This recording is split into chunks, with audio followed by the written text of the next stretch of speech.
राधा राधा राधा राधा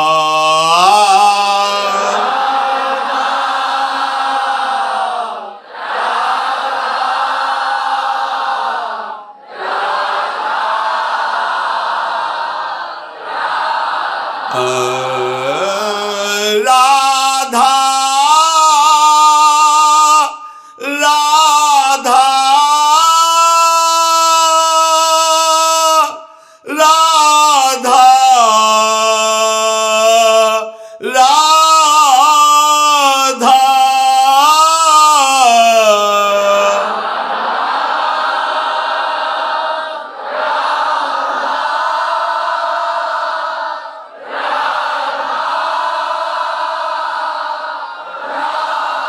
राधा राधा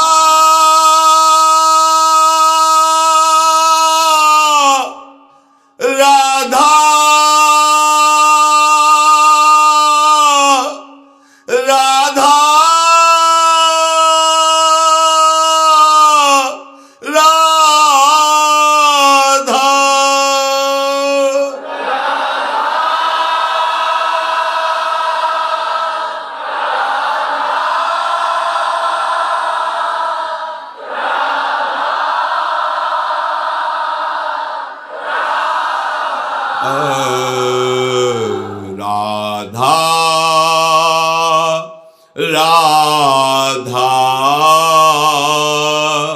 राधा राधा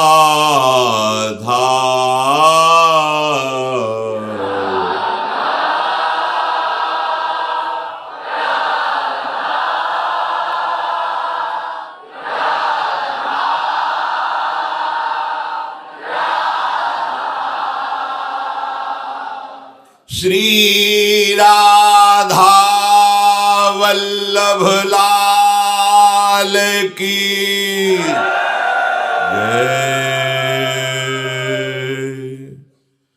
परम सच्चिदानंद घन आनंद समुद्र, प्रेम समुद्र, ज्ञान वैराग्य भक्ति ऐश्वर्य अनंत शक्तियों के स्वामी प्रभु श्री कृष्णचंद्र जो अर्जुन जी को निमित्त बनाकर समस्त देहधारियों को ऐसा अमृतमय उपदेश कर रहे हैं जो श्रद्धा विश्वास पूर्वक श्रवण किया जाए, एकाग्रता पूर्वक मनन किया जाए और निश्चय पूर्वक अपना जीवन बना लिया जाए तो इसी जन्म में समस्त कर्म बंधनों से मुक्त होकर महासुख में निमग्न हो जाए, जिसे आत्यंतिक सुख कहते हैं, एकांतिक सुख कहते हैं, जहां दुख का लेश भी नहीं है।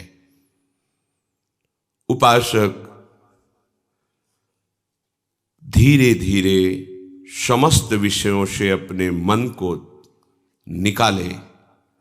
जो मन मीन बना हुआ विषय रस में किलोले कर रहा है, उसे पता नहीं है कि यहाँ केवल दिखाई देता है सुख, है नहीं। जो दिखाई नहीं दे रहा है वो सच्चिदानंद प्रभु महासुख स्वरूप कण कण में विराजमान है। मन को समझा बुझाकर शास्त्र आज्ञा के अनुसार गुरु आज्ञा पर चलकर धीरे धीरे शनैः शनैः इस मन को विषयों से हटावे। उकताए हुए मन से एकाएक सब कुछ त्याग कर देने वाला नहीं चल पाएगा, क्योंकि फिर वो उन्हीं विषयों में गिर जाएगा। ये भगवद वाणी है, समझना पड़ेगा। ऐसे कितने उपासकों को देखा, प्रवचन सुना, कपड़े उतार के फेंक दिए, मोबाइल फेंक दिया, सब फेंक दिया, अब दुल्हन लिए घूम रहे। ये कोई वैराग्य है? ये वैराग्य नहीं है, ये नाटक है। इसे संतों की भाषा में मरकट वैराग्य कहते हैं। नहीं, ऐसा वैराग्य नहीं चाहिए। उकताया हुआ नहीं, धैर्य पूर्वक धीरे धीरे कदम बढ़ाओ। और जितने कदम बढ़ाओ उतने कभी पीछे मत हटो। जितना समय एकाग्रता पूर्वक प्रभु में देते जाओ उससे 1 मिनट भी कम ना होने पावे, पर बढ़ ही जाए। अगर ना बढ़ा पाओ तो उतने में एकदम रोक दो। बहुत समय तक आप अपने नियम में दृढ़ रहो तो ये मन धीरे धीरे निकल जाएगा। आगे प्रभु बता रहे हैं कि मन को कैसे निकालना है विषयों से। अनंत काल में जो मन विषयों में फंस करके हमें बार बार जन्म मरण की प्रेरणा करके अनेक योनियों में भटकाता रहा, हम उसको कैसे निकालें विषयों से? मन को विषयों से कैसे निकाले, इस पर आज भगवान बहुत बढ़िया सुंदर उपदेश कर रहे हैं। यतो यतो निश्चरति मनश्चंचलमस्थिरम् ततस्ततो नियम्यै तदात्मन्नेव वशं नयेत्। यतो यतो निश्चरति मनश्चंचलमस्थिरम्। अस्थिर, कहीं एक जगह टिकने वाला नहीं। चंचलम, बहुत ही चंचल, क्षण में करोड़ों किलोमीटर दूर पहुंच जाने वाला। अभी यहां है, एक क्षण में अमेरिका पहुंच जाएगा। एक क्षण, जहां जहां इसकी पहुंच है, जहां जहां संबंध है, जहां जहां स्मृति है, एक क्षण में पहुंचने की ताकत रखता है। अस्थिर है ये, चंचल है और बलवान है, बड़ी तीव्र गति इसकी है। अब इस मन को हम परमात्म तत्व में, आराध्य देव में कैसे स्थित करें? यतो यतो निश्चरति। साधक ने जो शास्त्र स्वाध्याय करके, संतों का संग करके, गुरुजनों की कृपा से ध्येय बनाया है। एक एक शब्द बहुत ध्यान से सुनना, बहुत लाभ मिलेगा। मन अगर एकाग्र है, आराध्य देव में तन्मय है, तो यही मोक्ष पदवी है। मन चंचल है, विषयों में जाता है, विषय में सुख बुद्धि है, यही बंधन है। हमारे स्वरूप का न कभी बंधन हुआ है, न कभी मोक्ष होना है। हम भूल करके इस तन मन स्वभाव को अपना मान लिया है, तो इनको ठीक करना होगा। इनके ठीक करने से हमको ऐसा अनुभव होने लगेगा कि हम ठीक हो गए, यद्यपि हम कभी बिगड़े नहीं थे। हमारा स्वरूप निर्लेप है, निर्विकार है, पर ये तब तक अनुभव में नहीं आएगा जब तक हम तन मन प्राण स्वभाव सब भगवद आज्ञा के अनुसार नहीं चलाएंगे। तो हमारा पहले ध्येय होना चाहिए। इस मार्ग में सफलता वही पाता है जिसका लक्ष्य दृढ़ हो गया है। लक्ष्य दृढ़, खाना पीना सोना जागना भोगना मान प्रतिष्ठा, ये तो सांसारिक पुरुषों का है। परमार्थ का यहां प्रवेश ही नहीं। यहां परमार्थ नहीं है, ये सब नाशवान माया का जंजाल है, जिसमें फंस कर जीव अपने समय को नष्ट कर पुनः दुर्गति को प्राप्त होता है। तो ध्येय, बड़े भाग्यवान उपासक है जिनका लक्ष्य बन गया है। लक्ष्य क्या? जो शास्त्र सम्मत संतों के सत्संग से, गुरुजनों की आज्ञा के अनुसार जो निश्चय किया गया है वही सत्य है, मनमानी नहीं। शास्त्र स्वाध्याय, संतों का संग और गुरुजनों की आज्ञा, उस पर जो चलता है वो लक्ष्य दृढ़ कर पा। जिसका लक्ष्य दृढ़ हो गया अब सब संभाल लेगा। लक्ष्य दृढ़ होना बहुत कठिन होता है। हमारा लक्ष्य है बिहारी जू जाना। अब हमें कोई कितनी भी सुविधा दे कि चलो हम दिल्ली घुमाते हैं, तो कैसे आप कदम रख सकते हैं? क्योंकि आपका लक्ष्य दृढ़ हो गया। लक्ष्य नहीं घूमना है, चलो कहीं भी ले चलो, समय काटना है। उपासक समय नहीं काटता, समय को सार्थक करता है। सही पूछो तो उपासक वही है जिसके पास समय ही नहीं रह गया। आराध्य देव में ऐसे समय को बांध दिया है कि एक क्षण भी उसके पास समय नहीं, और लगता है कि और समय बढ़ जाए तो अच्छा है। अधिक से अधिक जप करें, अधिक से अधिक नाम कीर्तन करें, अधिक से अधिक भगवत आराधना में हम तन्मय रहें। तो पहली बात है, मन को विषयों से हटाने के लिए आपका लक्ष्य दृढ़ होना चाहिए। धैर्यपूर्वक देखो, पहले लक्ष्य बनाया आपने प्रिया प्रीतम की प्राप्ति, इसी जन्म में कर्म संस्कारों को भस्म करने वाली प्रेम लक्षणा भक्ति हमारे हृदय में जागृत हो जाए। प्रेम लक्षणा भक्ति का सहज स्वरूप यही है, तदर्पिता अखिलाचारिता तद्विस्मरणेन परम व्याकुलतेति। समस्त आचरण अपने आराध्य देव को समर्पित और एक आधे पल के लिए भी विस्मरण होने पर ऐसी व्याकुलता जैसे मछली को जल से निकाल दे तो तड़पने लगती है, प्राण निकलने लगते हैं। ऐसे आधे पल का श्यामा श्याम का विस्मरण असह्य हो जाए, उसे कहते प्रेम लक्षणा भक्ति। फिर आगे जो प्रेम का महास्वरूप प्रकाशित होता है वो अनिर्वचनीयम प्रेम स्वरूपम सूक्ष्मतरम अनुभव स्वरूपम, वो केवल अनुभव की बात होती है। उपासक अपना जो ध्येय बनाया है, मन का स्वभाव अस्थिरम चंचलम, वो उस ध्येय पर टिकता नहीं है, वो भागता है। कहां भागता है? जहां इसका संबंध है। जैसे बिजली वहीं जाएगी जहां इसका कनेक्शन है। शब्द स्पर्श रूप रस गंध मना खष्टान इंद्रियाणी प्रकृति स्थान कर्षति, इन 5 ज्ञानेंद्रियों के कनेक्शन से प्रपंच में जाता रहता है। इसलिए ये कभी टिकता नहीं है, और ना टिकने के कारण नाम का सुख, रूप का सुख, लीला का सुख, सेवा का सुख ये अनुभव में नहीं आने देता।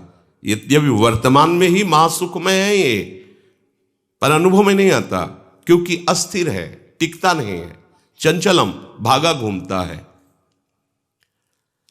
प्रभु कह रहे हैं कि अगर इसको स्थिर करना है तो आपका जब लक्ष्य दृढ़ हो गया तो मन जहां जहां जाए यतो यतो निश्चरति, जहां जहां जाए इसको वहां वहां से तत्काल हटाइए।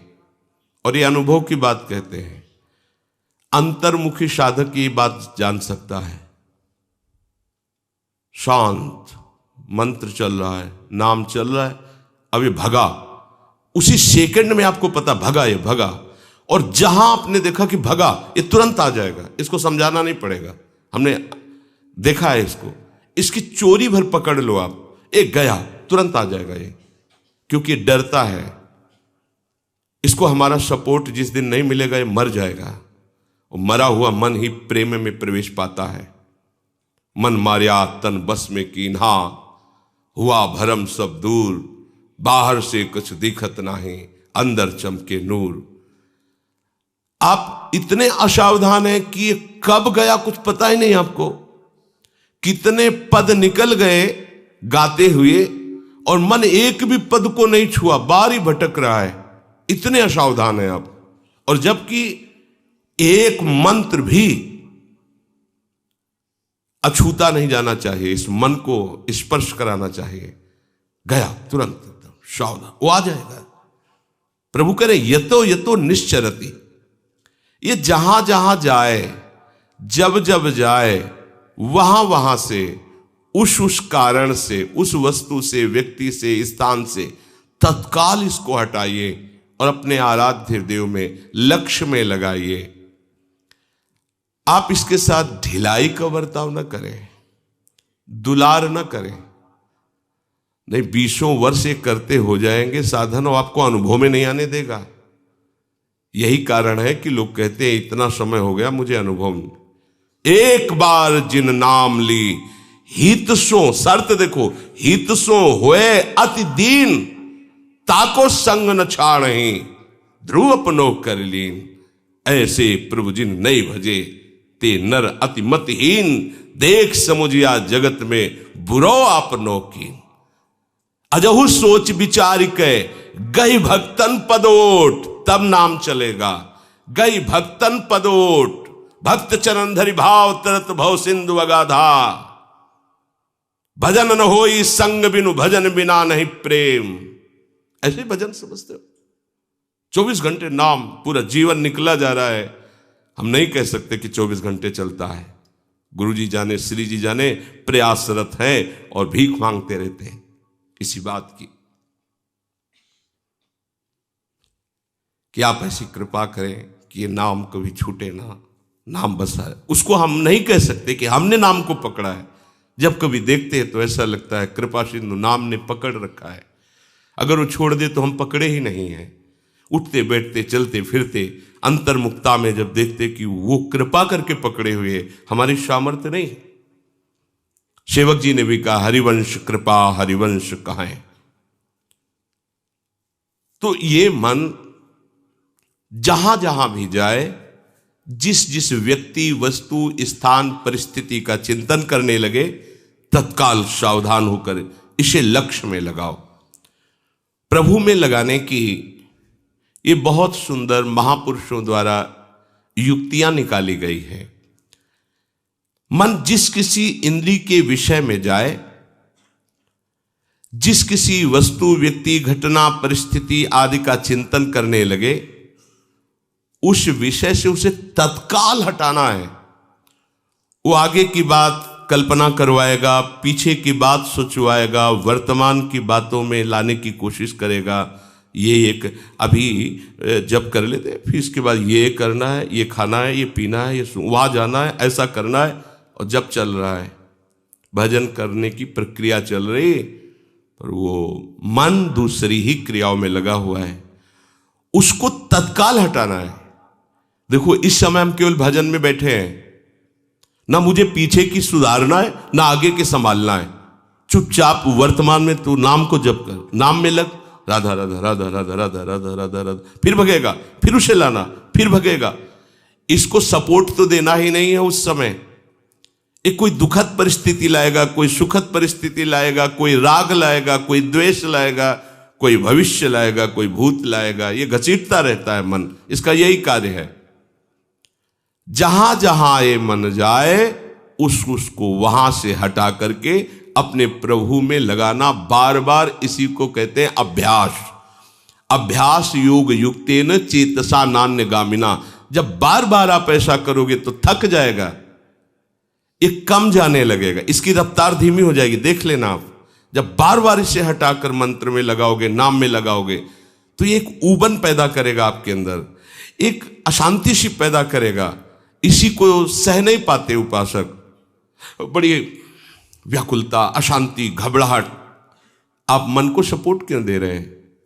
आपको घबराहट नहीं हो रही, उस विषय मन को हो रही, क्योंकि अब मरना पड़ेगा।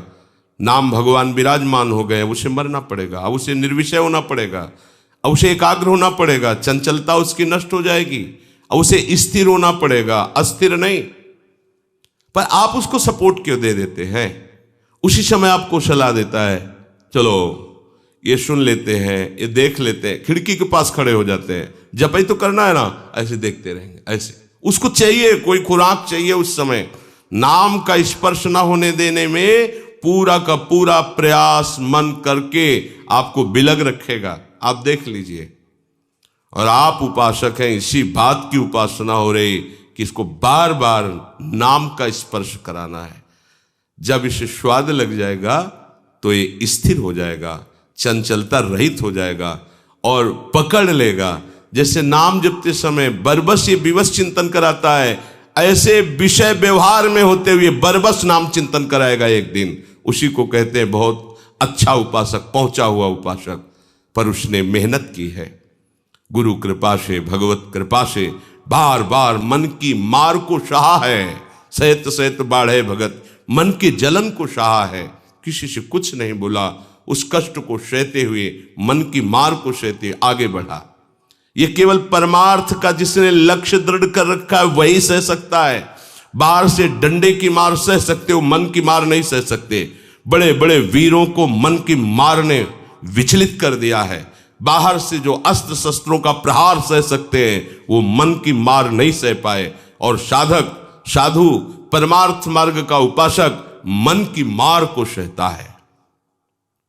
तो पहला हुआ, जहां जहां मन जिस वस्तु, व्यक्ति, स्थान, परिस्थिति, घटना में जाए, भूत भविष्य की बातें लावे, उसे वहां से हटा के बार बार अपने आराध्य देव के नाम रूप लीला धाम में लगावें।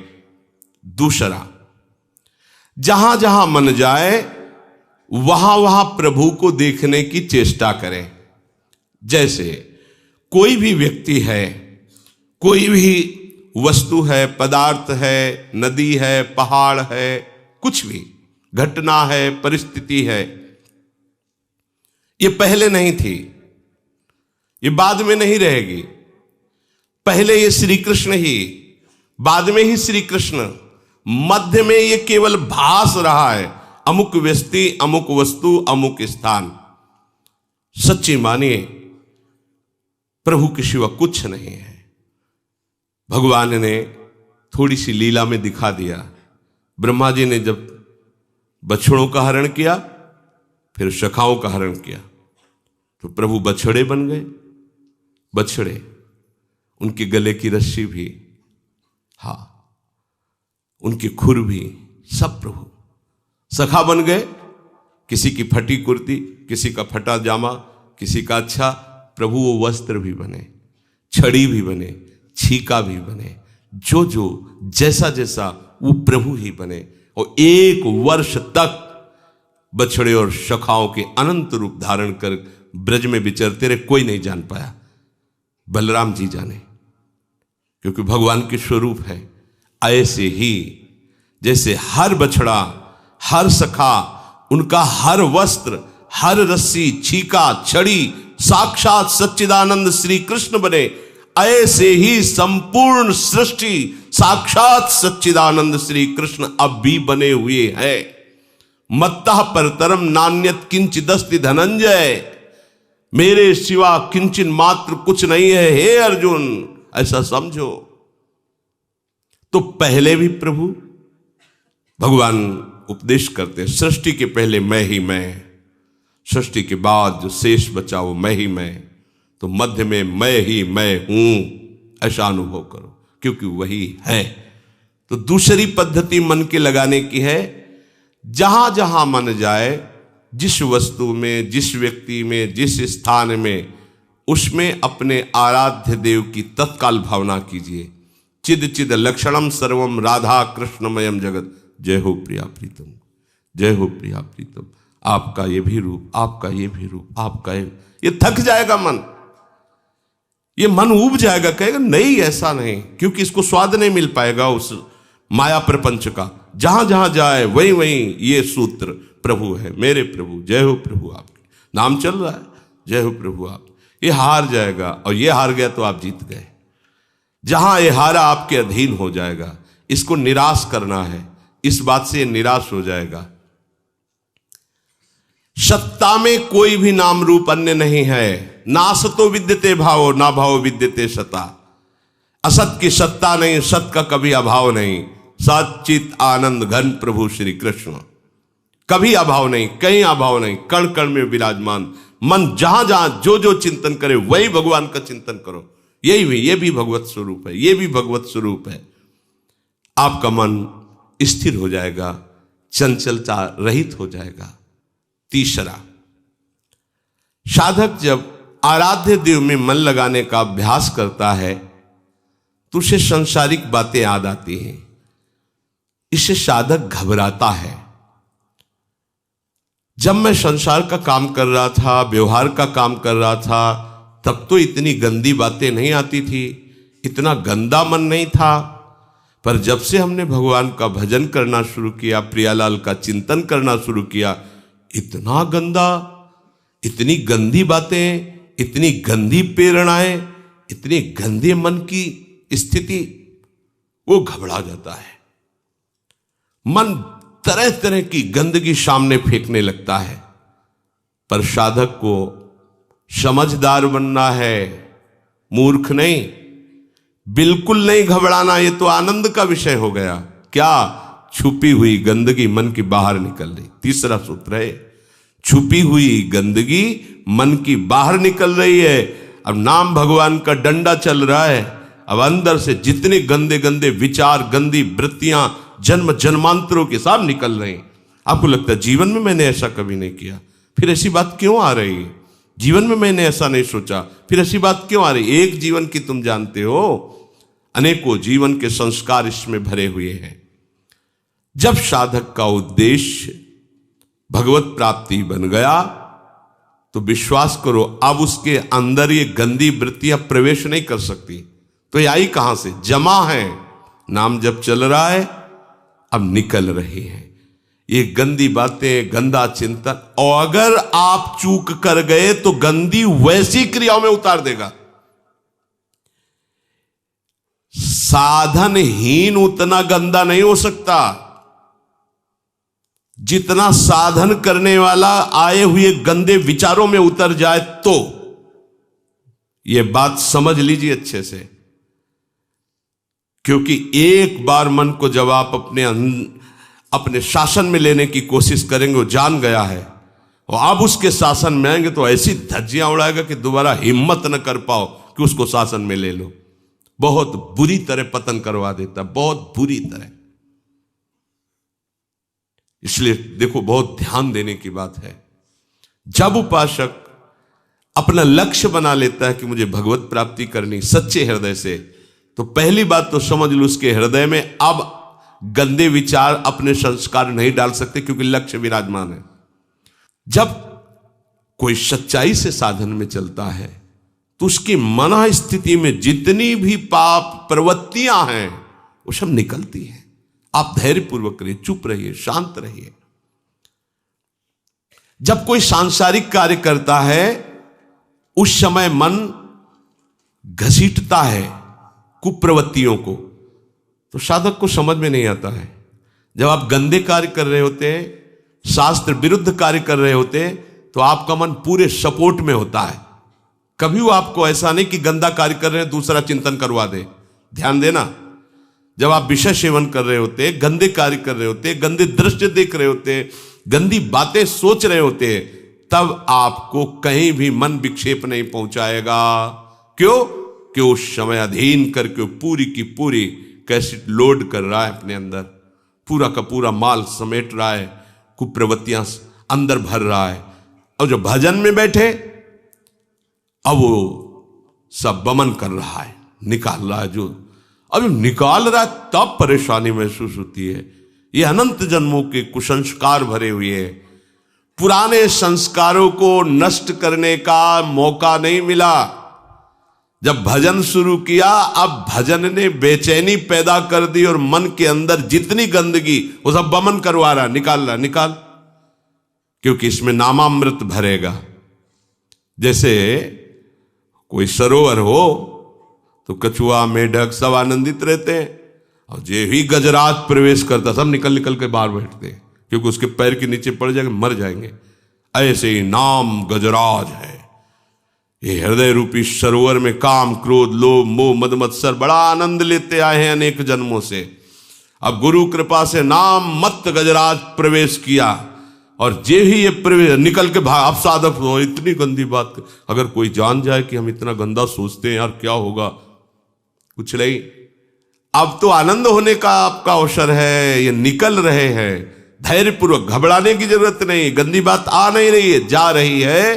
तीसरी बात समझो, बहुत धैर्यपूर्वक नाम में तन्मयता धारण करो, और जप करो, और जप बढ़ाओ, और समय बढ़ाओ। बहुत जल्दी मन निर्मल हो जाएगा, और निर्मल मन में ही भगवान का प्रकाश हो जाता है। चौथा, उपासक को प्रभु का चिंतन करने में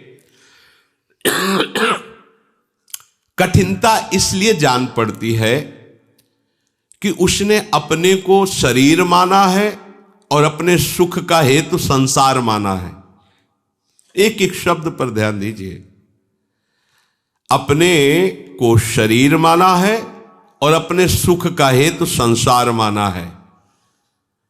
इसलिए जो प्रभु का चिंतन करना चाहता है तो हमारा माना हुआ चिंतन प्रभु का चिंतन नहीं होने देता। क्योंकि हमने माना है मैं अपने को शरीर हूं, तो हमारा भोगों का चिंतन, विषय का चिंतन, शरीर का। कभी परिवार के जन उतने प्रिय नहीं लगे। जिस दिन भजन का लक्ष्य बनाया उसी दिन से रोना आने लगा अपने परिवार की याद करके। क्या हो रहा है? परिवार के बीच में रहकर उनको कभी प्यार नहीं किया, लेकिन ये एकांत रहकर जब प्यार प्रभु से करने चले तो ये क्या हो रहा है? बोले मोह ने अपना जाल फेंका।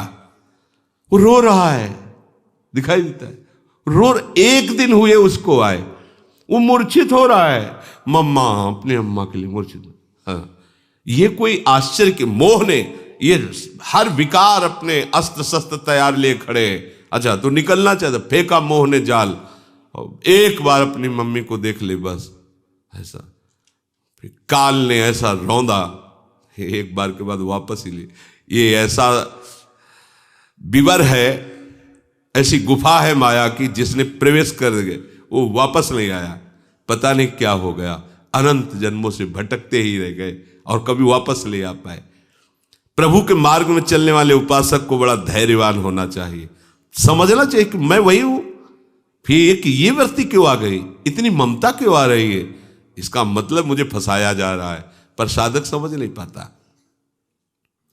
जब ध्रुव जी तन्मय होने लगे भगवत चिंतन में, तो आवाज आई, बेटा मेरी रक्षा करो, बेटा मेरी रक्षा करो। तो हल्की से आंख खुली, देखा यक्ष उनकी माता को जबरदस्ती लिए जा रहे हैं और उनकी माता कह रही, ये दृश्य देखा, बेटा मेरी रक्षा करो। तो उन्होंने विचार किया, महाराज पिताश्री उत्तानपाद के होते हुए हमारी माता का अपहरण यक्ष कैसे कर सकते हैं? और दूसरी बात, मैं भगवान की शरण में हूं, तो मेरी माता असुरक्षित कैसे हो सकती है? इसका मतलब ये कोई माया जाल है जो मुझे मेरी निष्ठा से हटाने जा रहा है। नहीं, पुनः आंख मूंद ली और भगवत प्राप्ति की। कई तरह से माया आपको विचलित करने की चेष्टा करेगी, ये साधक नहीं समझ पाता। बहुत विचित्र है, बहुत विचित्र। अति सय प्रबल देव तव माया, बहुत प्रबल माया है। छूटे राम करो जब दाया, लेकिन तो समझे भी नहीं आता कहां से हम फंस गए, फिसल के वही खड़े हो गए। संसार का चिंतन स्वतः होता है, क्योंकि हम अपने को अभी तक संसार का माने रहे हैं। प्रभु हमारे हैं, अब ये इस जन्म में सत्संग के द्वारा बात समझ में आई है, तो अब आपको चिंतन करना पड़ेगा। आपका चिंतन होगा नहीं, चिंतन करना पड़ेगा। प्रश्न करते हैं, भजन होता नहीं, भजन तो सिद्धों का होता है, साधक को भजन करना पड़ता है। आपने अभी तक साधना विषय की तो विषय चिंतन करना नहीं पड़ता, होता है, देख लो। अब साधना करो प्रभु की, तो प्रभु का चिंतन करना नहीं पड़ेगा, आगे चलकर होगा, स्वतः होगा। जैसे विषयी का चिंतन विषयवत स्वयं होता रहता है, ऐसे भागवतिक महापुरुष का चिंतन स्वयं होता रहता है। उठते बैठते, चलते फिरते, खाते पीते, सोते जागते, हर समय भगवत चिंतन स्वतः उसे चिंतन पकड़ लेता है। पर साधक को चाहिए कि प्रभु का चिंतन हठ पूर्वक, दृढ़ता पूर्वक करे। वो होता नहीं, वो ऐसे होने लगेगा। होने में पहुंचने के लिए पहले करने की क्रिया में तो आओ। पहले भजन क्रिया को ऐसा करो कि संसार का चिंतन नष्ट हो जाए, फिर चलने लगेगा।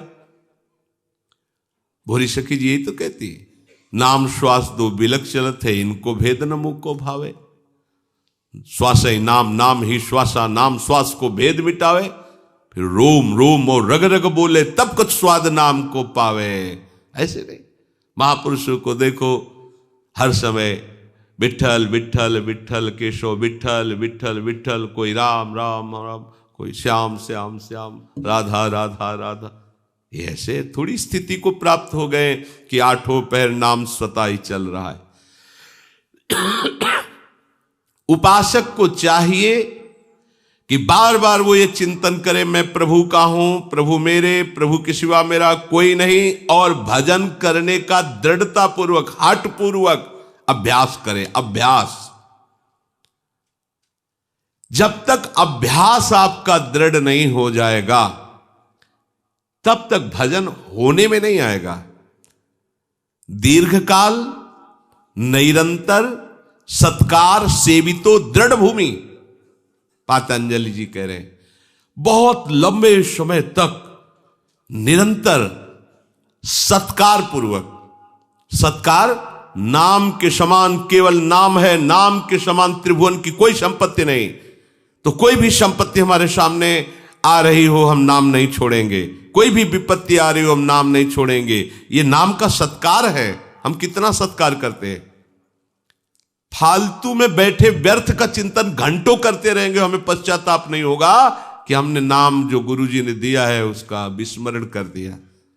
बहुत पश्चाताप होता है। सर्वाश्चर्य में भगवान नाम है। क्या क्या नहीं हो सकता। केवल राम जी महाराज बहुत ही गरीब परिवार से थे, पर संत से भी थे।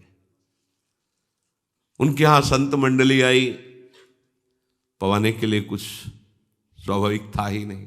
एक दो आते तो ऐसे मंडली आई है। कई लोगों के पास गए कि हमें उधार दे दीजिए, हमारे यहां बहुत सगे रिश्तेदार आए हैं। भगवान के प्रेमी जन भक्तों के सगे रिश्तेदार होते हैं और हम आपको जल्दी ही मेहनत करके मंजूरी करके निपटा देंगे जो उधार लिया, पर किसी ने उधार उनको नहीं दिया।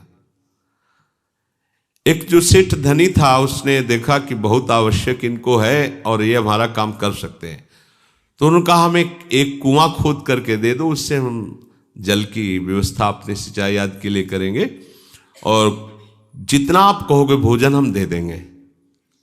कुआं खोदने का केवल भोजन, संत भोजन के लिए। वो समझ रहा था कि इनको गरज है, हाँ बोलेंगे ही। वो कहा ठीक है जी, आप हमारे आए हुए भगवत प्रेमी महात्माओं के स्वागत के लिए व्यवस्था कर दो, जो आप सेवा कहोगे हम कहें। हाँ बस हमें कुआं खोद के दे दो। खूब घी बूरा आटा सब लेके गए, अच्छे से पकवान बनाए, भगवान का भोग लगाया, संतों को पवाया। एक दो दिन संत मंडली विराजमान रही, भगवत चर्चा होती रही। फिर वो पधारे, पत्नी सहित ये दोनों महापुरुष, उनकी पत्नी और केवल राम जी सेठ के पास गए। आज्ञा करो क्या, यहां कुआं खोदना है। जगह बता दी, कुआं खोदना। एक फावड़ा मारते राम, पत्नी तसला उठाती रज का राम। कैसे कैसा भजन, कैसी महामहिम भक्ति इनके हृदय में। बहुत गहरे गहरे पर जल मिलता था, तो कई हाथ खोदने के बाद बालू वाली मिट्टी आई। पर जो सत्य प्रतिज्ञ होते हैं भक्तजन, वो प्राण भले चले जाएं अपने वचनों से नहीं टलते। खुदाई अब कोई दूसरा सहयोग देने वाला नहीं था। वो ऐसे रस्सी में बाल्टी आदि बांध कर नीचे फेंकती, उसमें रज भर देते, वो नाम कीर्तन करते हुए ऊपर घसीटती, वो नाम कीर्तन करते हुए नीचे खोजते। जब बालू के नीचे 10 हाथ खुदाई की तो जो बालू का पिंड था वो कुएं का फट गया और अंदर रह गए, ऊपर से मिट्टी गिर गई। पत्नी रोई चिल्लाई, लोग एकत्रित हुए, पर उनका भाई इतना गहरा कुआं और नीचे दब गए, ऊपर से कितने हाथ मिट्टी जम गई, वो तो मर गए होंगे, क्योंकि प्राणवायु कितनी देर, 2-3 मिनट में खत्म खेल। बोले अब खोदना बेकार है, क्योंकि अब खोदने में भी तो समय लगेगा। और पुराना समय था ज्यादा, और गरीब आदमी थे, कोई सहयोग देने के लिए। पत्नी को समझा बुझा कर सेठ ने कहा जब कोई आवश्यकता हो भोजन सामग्री ले लेना। चलो पूर दिया गया कुआं, देखो। और वो नाम जापक महापुरुष 1 महीने बाद वहां से राजा की सवारी निकली। वो थोड़ी देर वहीं वन वृक्ष थे, वहीं रुके तो आवाज आ रही थी राम राम राम। तो भक्त हृदय थे, उन्होंने कहा ये आवाज कहां से आ रही। तो उनके अंग पार्षदों ने तत्काल खोज की, आवाज की, तो बोले महाराज ये आवाज यहां से आ रही। तुरंत उस नगर के लोगों को बुलाया गया। हाँ बोले यही कुआं था, इसी कुआं में तो दब गए हैं केवल राम जी। पूरी घटना बताई तो उन्होंने तत्काल आदेश किया राज सैनिकों को तत्काल मिट्टी हटाई जाए। 1 महीने बाद मिट्टी हटाई गई। जैसे जैसे वो मिट्टी वो तो राजा है, उनके लिए कोई बड़ी बात थोड़ी, हजारों आदमी लग गए आज्ञा पर। जब वो बालू की मिट्टी हटी हटी तो जहां केवल राम जी बैठे थे वहां गुफा बनी हुई थी, एक भी बालू का कण भी झड़ के नीचे नहीं गिरा हुआ था। और जब खोले गए तो देखा समीप निर्मल जल का घड़ा और सुंदर भोग प्रसाद ताजा उनके पास, और आराम से नाम कीर्तन कर रहे थे। पर ऐसे होने की जगह नहीं थी, 1 महीना हो गए थे झुके झुके, तो कूबा उनके निकल आया था। तो कूबा केवल राम जी के नाम से उनको जाना जाता। पीठ में एक ऐसे गोला जैसा ऐसा टेढ़ी हो गई थी थोड़ी मेरुदंड, उनको निकाला गया। बड़ा ही शांत स्वरूप, सुगंध का वातावरण, निर्मल जल, भोजन, अलौकिक नाम की महिमा। राजा आश्चर्यचकित होकर उनके चरणों में गिर गया। ये कैसे हुआ? बोले मुझे कोई कष्ट नहीं था, प्रतिपल मेरे भगवान वहां दुलार कर रहे थे और एकांत था, 24 घंटे नाम जपने को मिलता और भूख मिटाने के लिए सुंदर भगवत प्रसाद मिलता, जल। ये देखो नाम का प्रताप। ये उन्हीं के साथ थोड़ी है, सबके साथ नाम महिमा समान है, पर हम कहां नाम प्रेम करते हैं। देखो ये नाम में प्रीति कहां से हुई? संतों के लिए उन्होंने अपने जीवन को दांव में लगा दिया, तो भगवान का नाम उनको कैसे सुरक्षित रखे। नाम रात दिन पहरा दे रहा है, हर व्यवस्था उनकी वही हो रही। लोगों की नजर में वो मर गए लेकिन कहीं उनको कोई भी कष्ट नहीं हुआ।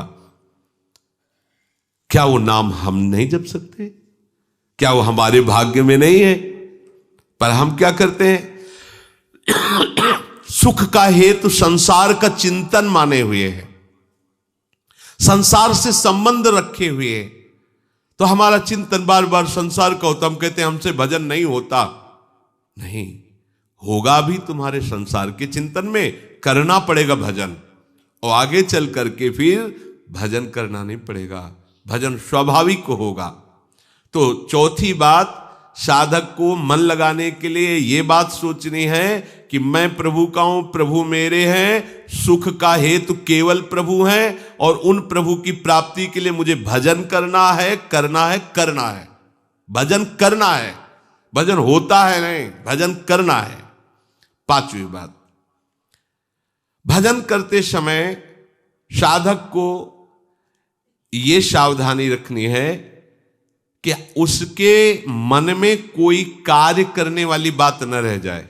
कई बार ऐसा हुआ है, जैसे कहीं ऐसे स्थान में बैठे कि खिड़की खुला है, बार बार मन वो खिड़की खुला है, अब वो खिड़की खुला है, रखो माला, पहले खिड़की बंद करे, आओ बंद कर दो, फिर बैठ जाओ। फिर वो किसी तीसरी बात में आ जाएगा, आवश्यक है वो भी कर लो, अब फिर बैठ, फिर उसको डांट लगाओ, चुप सावधान।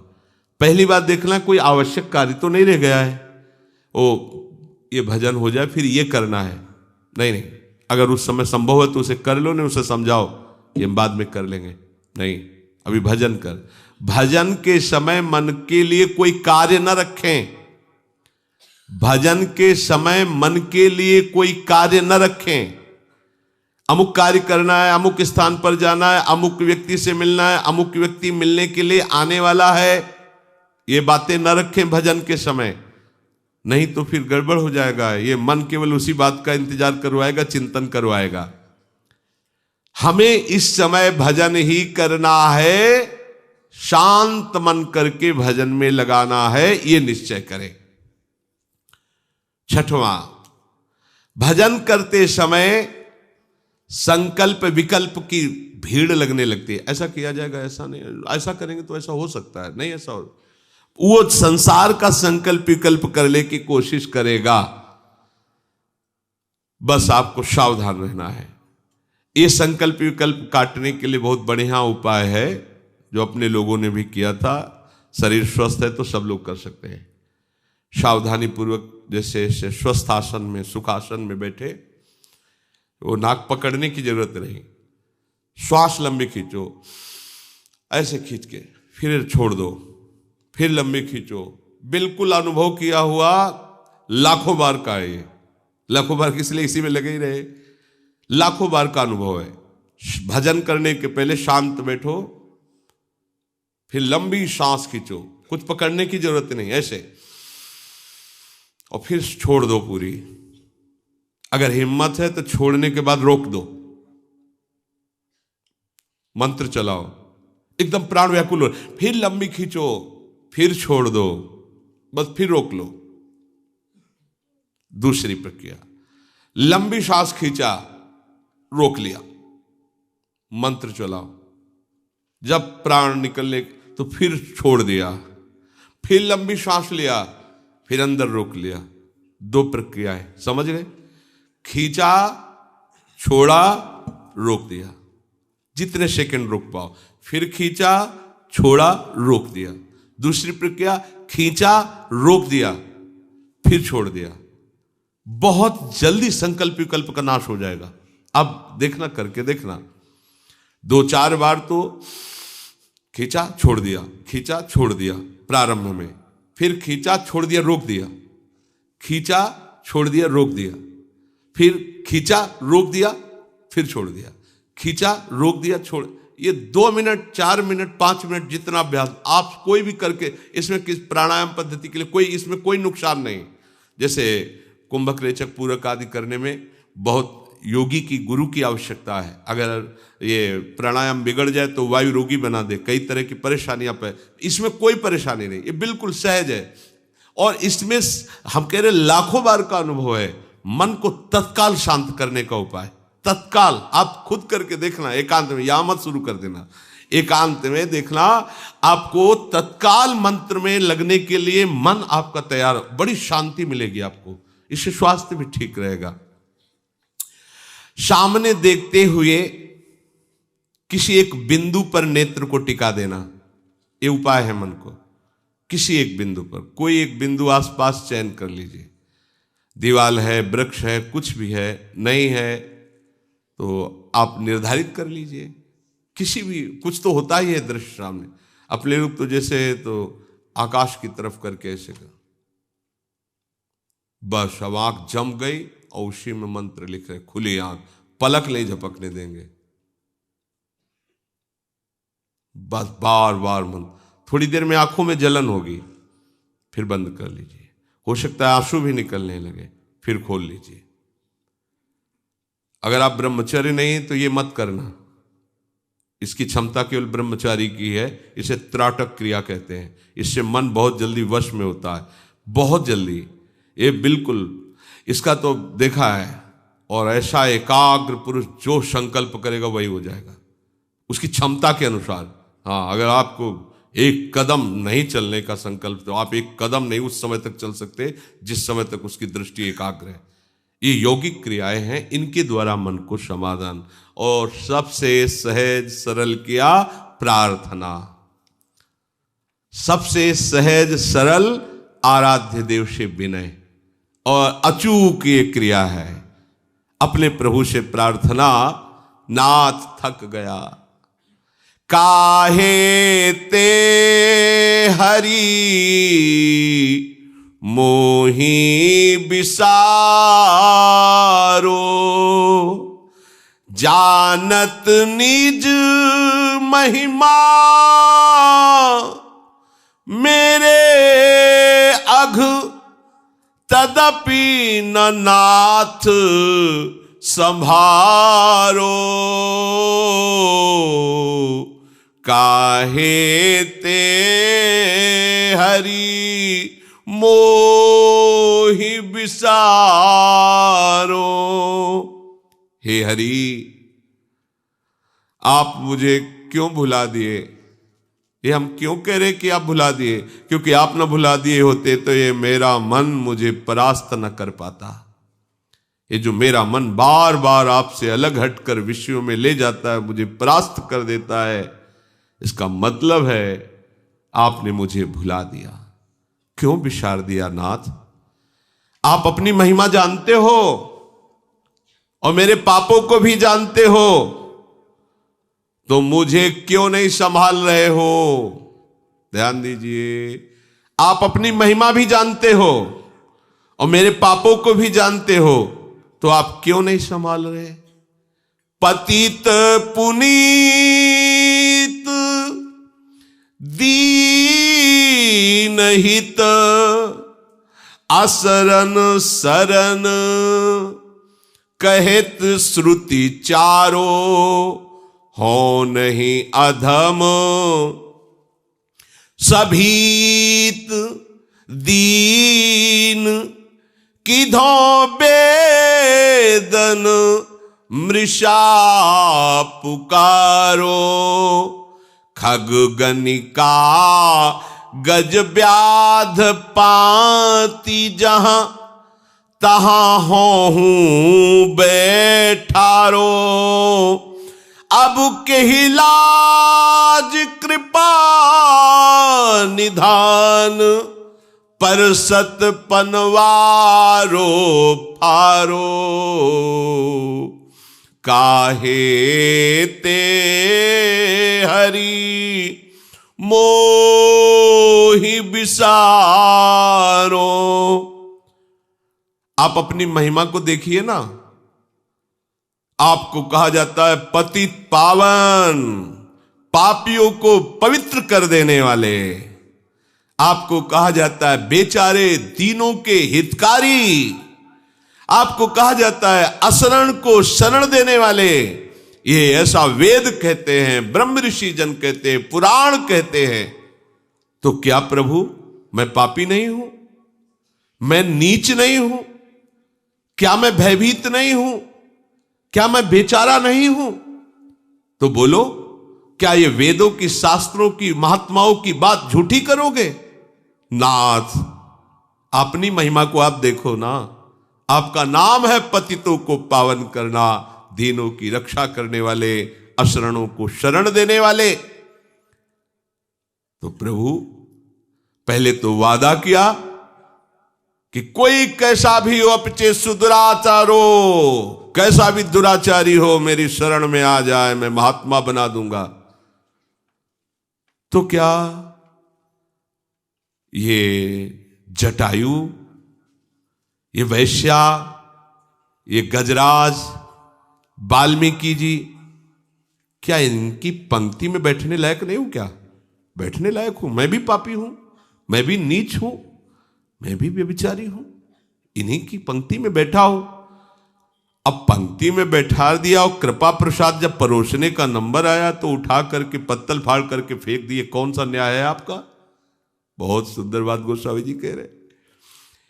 पापी भी स्वीकृत है आपके चरणों में। अगर ऐसा होता कि पापियों की स्वीकृति आपके दरबार में नहीं है तो फिर बात अलग होती, पर इतने बड़े बड़े तो उसकी लाइन में हमको भी बैठा लिया है और पत्तल परोस दी, पनवारा पत्तल परोस दी कृपा प्रसाद पवाने के लिए।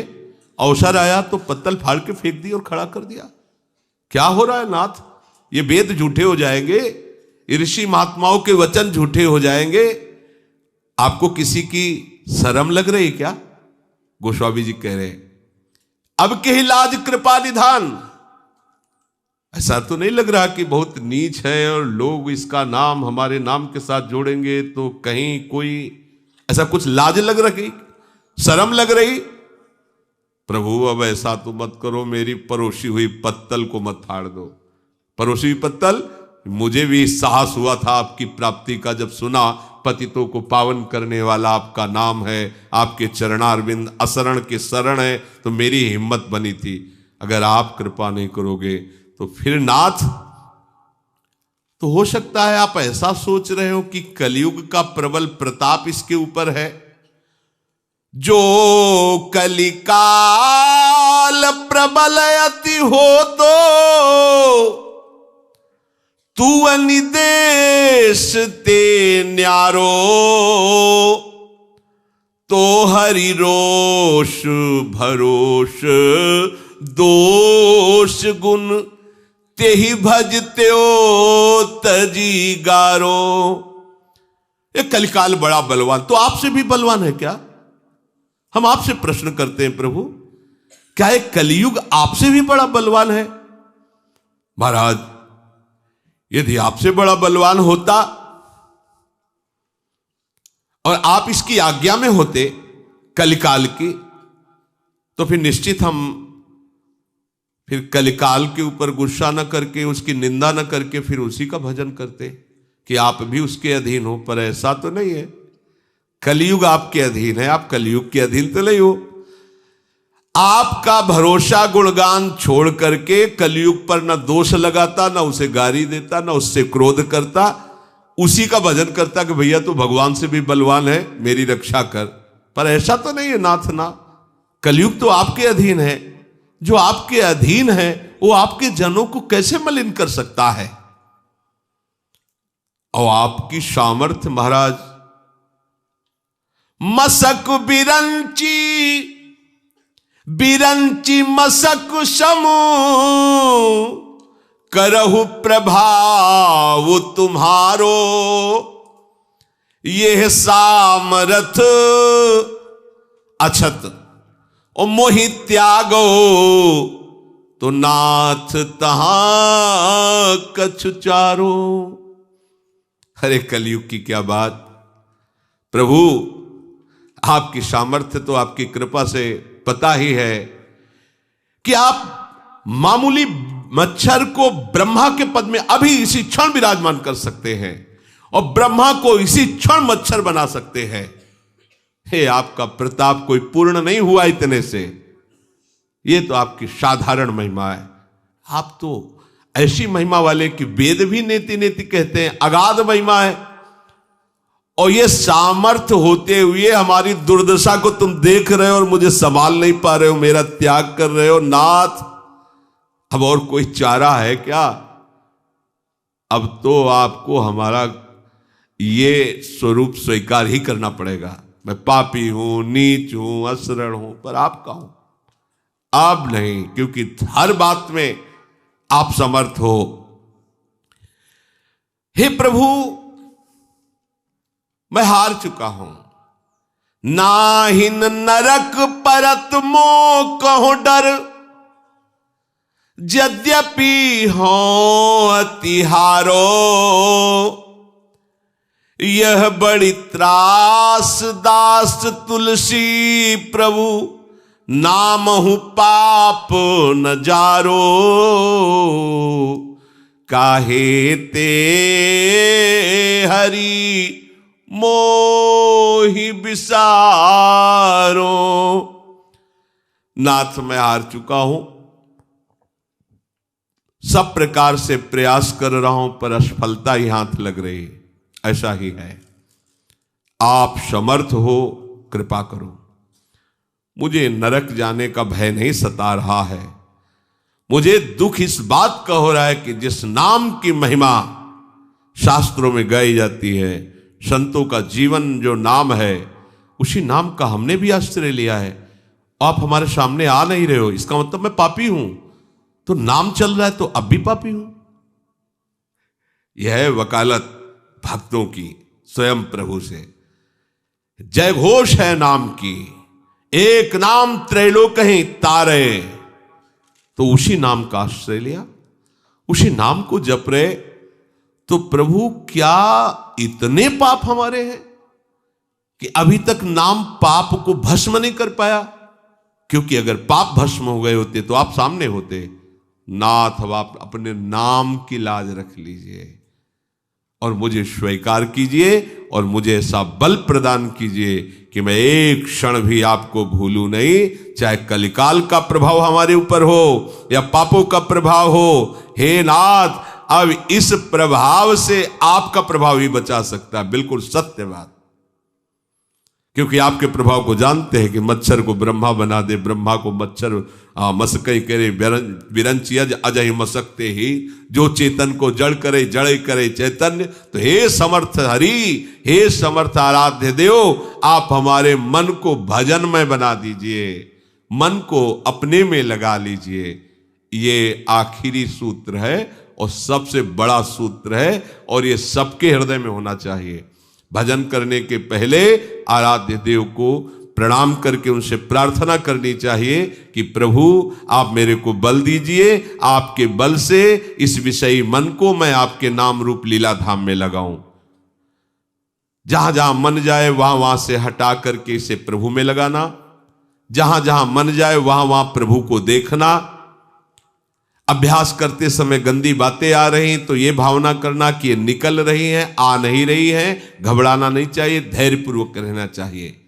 उपासक को संसार के चिंतन में सहजता होती है, प्रभु के चिंतन में कठिनता होती है। इसीलिए प्रभु का चिंतन करना होता है, करते करते वो सिद्ध भावना में होने की पहुंचता है। इसलिए प्रारंभ में नहीं देखना चाहिए कि मेरा भजन तो नहीं होता है।